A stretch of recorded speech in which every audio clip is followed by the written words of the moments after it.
Aubrey, have you been grading a lot of student essays lately? Yes, I have. All the students in our 3 Keys IELTS course now receive feedback from their essays. Yep. So once upon a time, right, it was sort of an upgrade to get feedback on essays. Now everyone who signs up for the course gets feedback. So I grade a lot of Yeah. IELTS essays. So guys, we are going to give you insight today.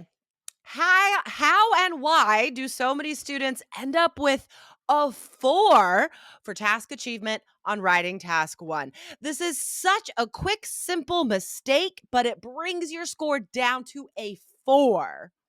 Exactly, and stay to the end because we are going to share not only how to avoid this mistake, but the easiest way to make sure that you can get a 7 or higher on this score for task 1. If you are systematic, if you follow these strategies, guaranteed you can get a high score on your task achievement score. Yes, so stay until the end, guys, because we will tell you a quick and simple strategy to make sure you get a 7 or higher for task achievement. All right. But first, let's get into this example of a student who got a 4, unfortunately, for task achievement on academic writing task 1. Now, Aubrey, can you describe this graph for us? And guys, if you're listening or watching on YouTube, go to our blog, allearsenglish.com/IELTS. And in this blog post for this episode, 1372, you'll see the question there. All right. But Aubrey, can you briefly describe what this graph looks like? Yes. So it's a graph with 3 lines, and they are labeled desktops, laptops, and tablets.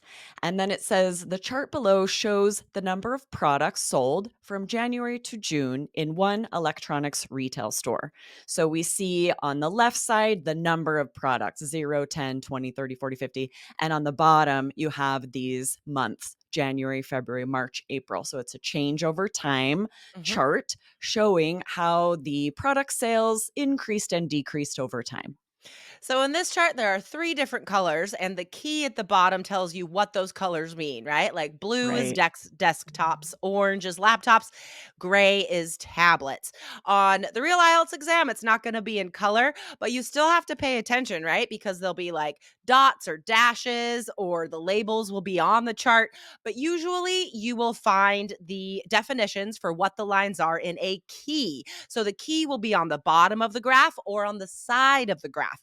So, this is where you need to slow down, read the key and the graph carefully to make sure that you understand what the lines represent. Exactly. This is a vital error that can really lower your score if you don't take that extra minute to make sure you understand the chart, which line is which information is changing. And when you're writing, just double check, glance back at the Yeah. chart to make sure you've kept these categories straight in your mind. Because if you mislabel, if you provide inaccurate information, this lowers your task achievement score to a 4. A 4, you guys, a 4.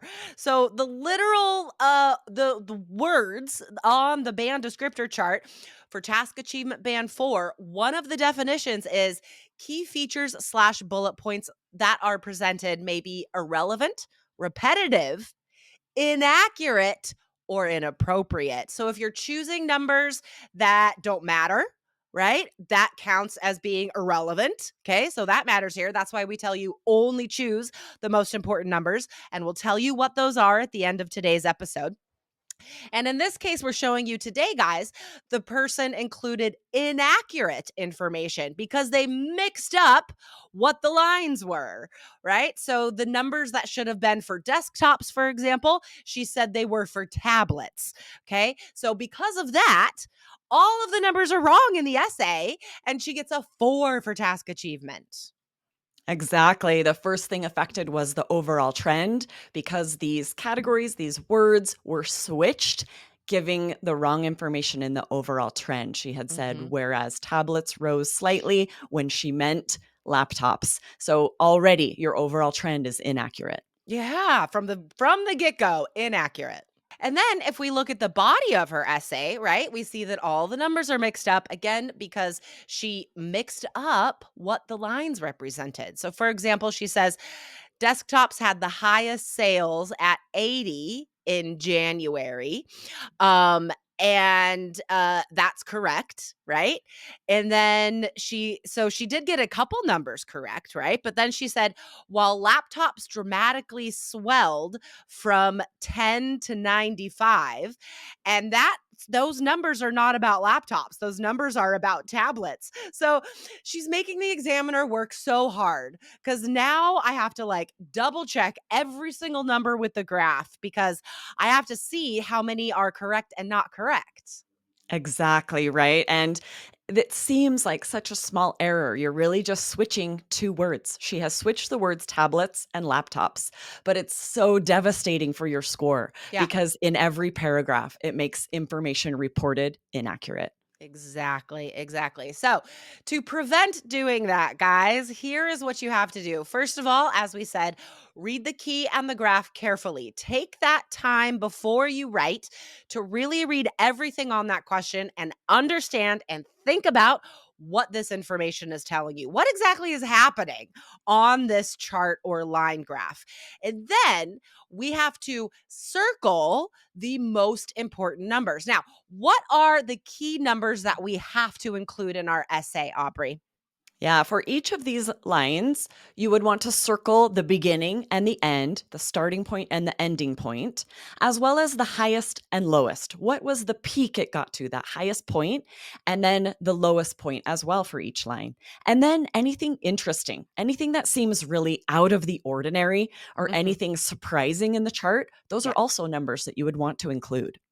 Now, a couple notes there, guys. Some of you might be listening to this and you're like, that's like 5 numbers for each line. Usually it's not, guys, because if you look at a lot of line graphs, the lowest point might also be the beginning and the highest point might also be the end. So you're not going Very to common. repeat that, right? You're just going Right. to say like it started at the lowest point of 5 and it culminated at a peak of 10, right? So you're saying this is the end and it's also the highest, but you're only giving that one number.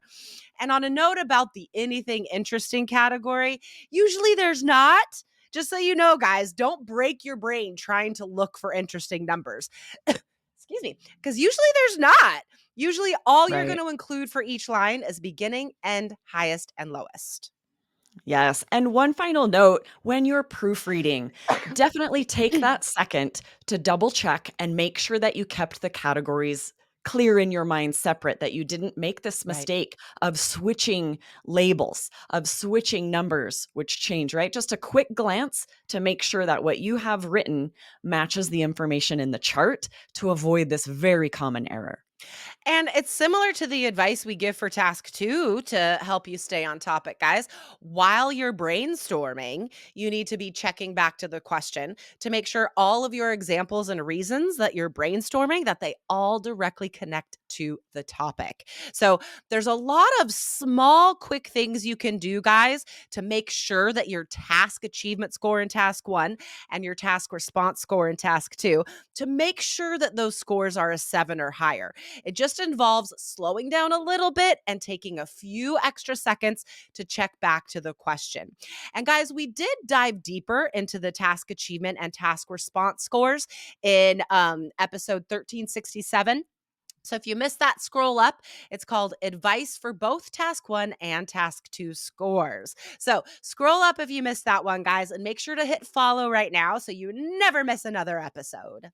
Yes, if you're not following, you're likely missing amazing episodes. We're sharing great strategies, vocabulary, tips that you don't want to miss if you're taking IELTS anytime soon. So be sure to hit follow here on the podcast. We have 2 episodes every week. You don't want to miss any of them.